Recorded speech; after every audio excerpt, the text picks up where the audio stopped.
ঘুম মনেস্ট্রি দেখে বেরোনোর পর আমাদের নেক্সট ডেস্টিনেশন ছিল এই বাতাসিয়া লুপ। এখানে টিকিটের ভাড়াটা কত নিয়েছিল আমার ঠিক এই মুহূর্তে মনে পড়ছে না। তো যাই হোক, এখানে এসে ঢোকার পর আমরা ফার্স্টেই পরে নিয়েছিলাম এই নেপালি ড্রেসগুলো এখানকার। এগুলো পার ড্রেসের জন্য মেবি নিয়েছিল 50 করে। আর তারপর দেখো এখান থেকে কত সুন্দর কাঞ্চনজঙ্ঘা দেখা যাচ্ছে, খুব দারুণ ভিউ ছিল এখান থেকে। সেদিনকে রোদ উঠেছিল, দারুণ লাগছিল। আমরা তো এখানে দাঁড়িয়ে অনেক ছবি, অনেক ভিডিও তুলে নিয়েছিলাম। আর একটা ছোটোখাটো মার্কেটও এই বাতাসিয়া লুপে বসেছে, দেখো অনেকটা জায়গা নিয়ে বসেছে। এখান থেকে তোমরা নিজেদের পছন্দ মতো জিনিস কেনাকাটা করে নিতেই পারো।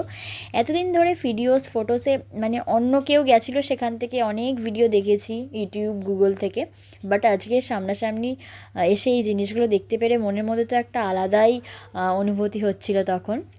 তো দেখো কিছুক্ষণ সময় কাটার পর দেখলাম এখানে ট্রেন চলে এসছে, একটা ওই ডিজেল ট্রেন আর একটা মেবি পেট্রোল ইঞ্জিন ট্রেন যেটা হয়।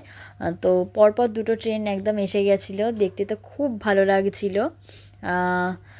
এই যে এইটাই ছিল সেই ট্রেনটা, এটাতে চড়ার খুব ইচ্ছা ছিল আমার, যাই হোক সময়ের অভাবে সেটা আর পসিবল হয়ে ওঠেনি। দেখো এই ওপরটা থেকে দাঁড়িয়ে আমরা নিচে অবধি দেখতে পারছিলাম যে কতটা সুন্দর লাগছিল। ভিডিওটা ভালো লাগলে অবশ্যই ভিডিওতে লাইক, কমেন্ট অ্যান্ড শেয়ার করে দেবে। দেখা হচ্ছে পরে ভিডিওতে, টাটা।